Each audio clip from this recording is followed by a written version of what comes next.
here in Nigeria. The managing director of the Federal Airports Authority of Nigeria, Olubunmi Kuku, says her agency is implementing cost-cutting measures to make Nigerian airports more viable and profitable.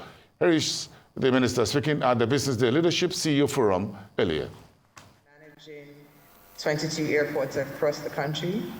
I was speaking to colleagues a couple of days ago, largely around the airport viability.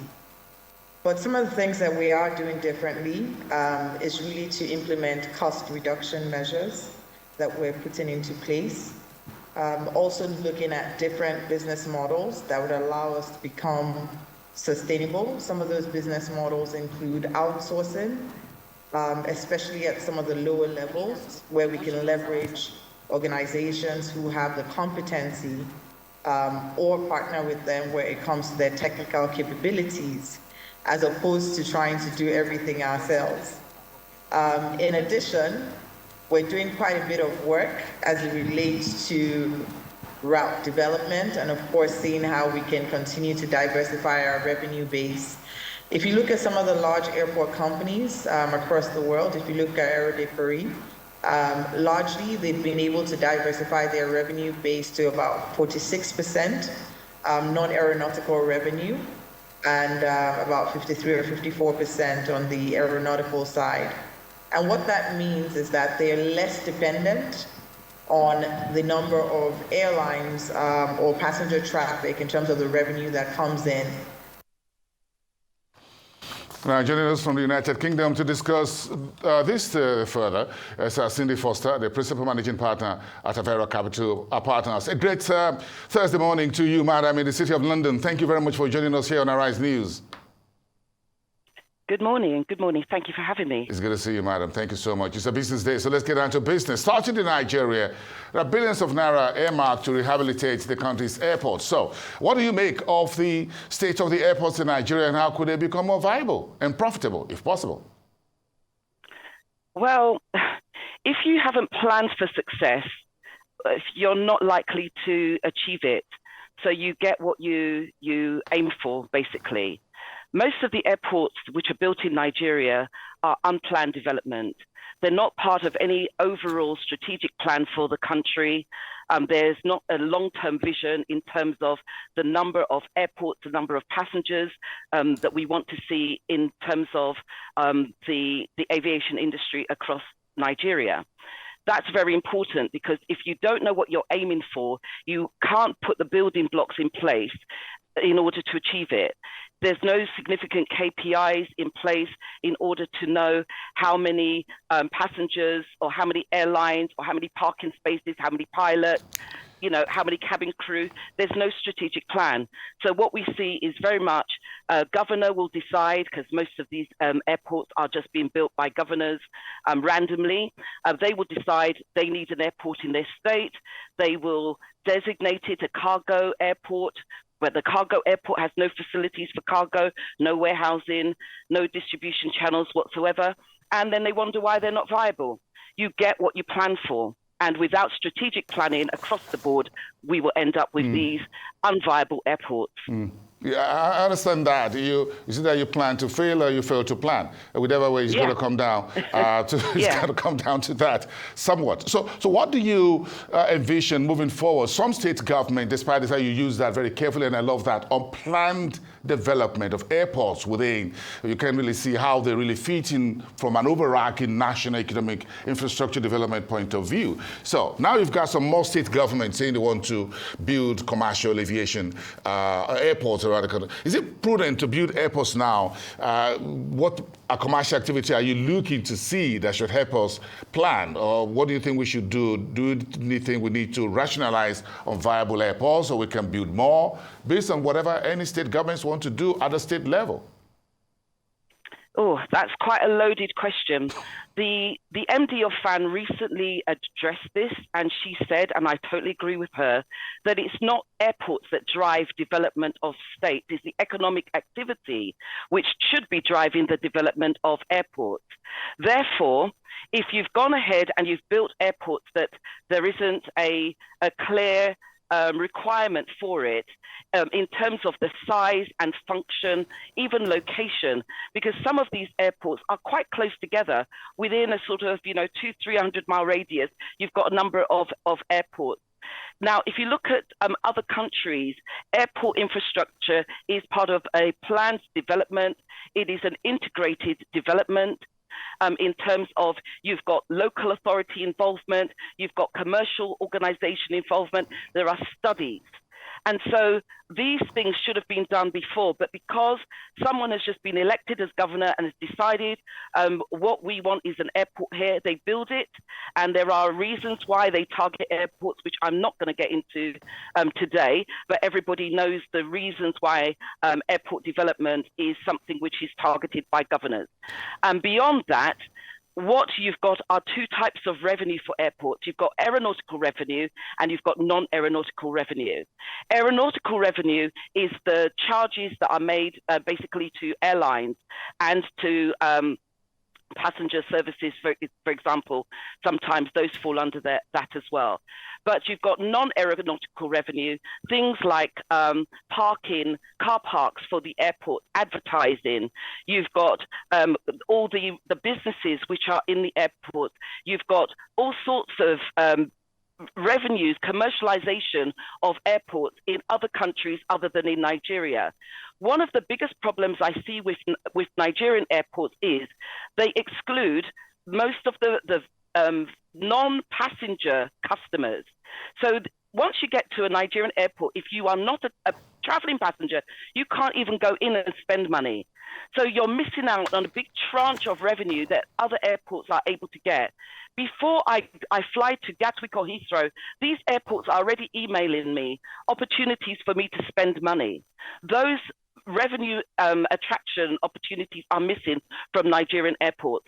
So retrospectively, we can't really say, okay, close down the airports, although some of those which are clearly unviable shouldn't be left as a burden for the other airports to subsidize, because even the subsidization is an issue. Airports are meant to be a self-sustaining cost recovery model. So you're supposed to charge services to the airlines and recover your costs. If you were doing that, you wouldn't really be able to extract 50% of the revenue and give to the federal government. So clearly there's a mismatch between what they're doing in terms of revenue generation and what is happening with that revenue. Because we've got a deficit of infrastructure in terms of space allocation for airlines. We've got capacity problems. We don't have the funds to retain within the system to be able to invest for the future, even in terms of maintenance.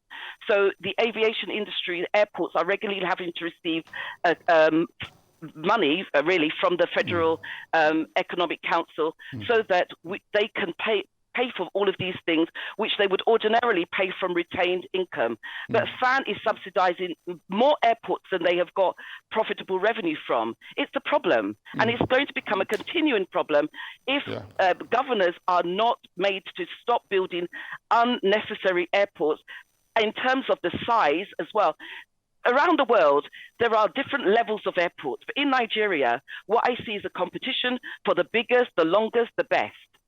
Now, you can do that when it's not at your expense. But if these governors were made to create a plan which showed how these airports were going to generate revenue and that by themselves they could be profitable, I think we would see an end to some of these unnecessary unplanned development. Yeah, so I love the business case you're making here. I wish the governors come to you at Avaero Capital for consultancy, and they just got to pay you for this very free business advice you gave in on how to and how not to set up airports in the matter of how to do it and how not to do it. But let's move to the UK. If I would love to get compensated if a pilot is ill and I couldn't fly. So what do you make of the Supreme Court decision in the UK regarding passenger compensation if flight is cancelled because of the pilot called in sick? To be honest, I think it was inevitable. Because the availability of your staff is a human resourcing function that all businesses have to do. So you can't say that a pilot illness is an extraordinary circumstance. pilots will become ill. You should have capacity in your recruitment for that eventuality. It's an eventuality that pilots may become ill. You have to have standby staff that you can move around your network in order to cover that. And it shouldn't be at the expense of the passenger. So I think it was inevitable, to be honest. But the UK has a doctor shortage, you have a teacher shortage, you have a pilot shortage. Is it part of that mix? What makes aviation, commercial aviation flying business different from a doctor or a school teacher? Well, there's a lot of differences, but my son just graduated as a doctor on Monday, so I could talk about that, but let me stick to aviation, and I'm not going to touch teaching. But in terms of pilots, it's not just the demand-supply issue. There's huge financial restrictions in terms of affordability of pilot training, but there's also a supply of trainer problem as well. So as you've got less pilots going into the system, you've got less pilots going in the direction of training. That just creates bottlenecks. Because we had the pandemic, that also created a disruption in terms of the training schools. And so some of them are really under financial pressure because they haven't quite caught up to where they were prior to the pandemic.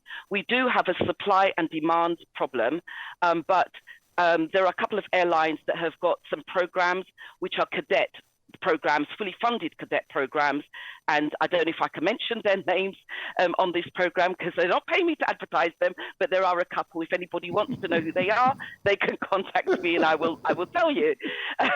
But there are a couple of fully funded cadet programs in the UK, and we need that sort of thing happening in Nigeria as well.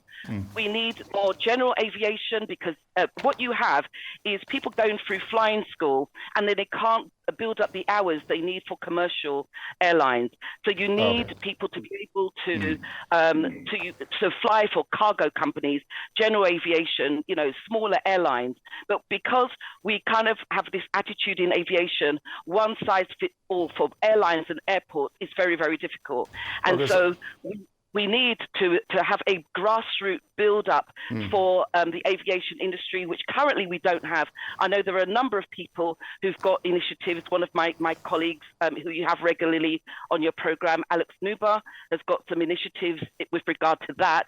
And there are other people as well who are very hot on this topic. But without general aviation as the bedrock of the aviation industry, it's going to be very difficult to train and build up the expertise and experience that you need for commercial aviation. Okay, just give me 30 seconds, Sindy, just to wrap it up. Very interesting conversation with you so far. The U.S. deal between Boeing and the Justice Department, what do you make of that deal? Well, again, it was inevitable. Everything's inevitable this morning. But Boeing is a hugely strategic company as far as the U.S. economy is concerned. Not only are they involved in commercial aviation, but they have defense contracts as well. And I think about 37% of their revenue comes from the defense industry. And so they are too big to fail. Basically.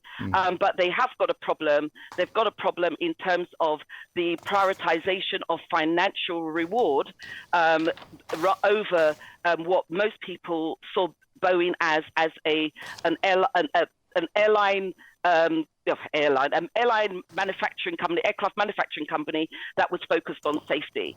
So they need to go back to where they were years ago and refocus on the product and not just on the financial returns, because that seems to be what has undermined the performance of Boeing to date. Well, and so, I don't think they're going to fail. I don't think they're going to go anywhere anytime soon. They still have products that people want, and at the end of the day, if they were addressing the problems, which is what most people want them to do, then, things happen, unfortunately. Sindy, inevitably, they got to resolve that. And then we've got to end the show inevitably at this point. It's an inevitable, everything is inevitable this morning. Thank you. Sindy Foster from Avaero Capital Partners in London. Thank you so much. Have a great day in the city.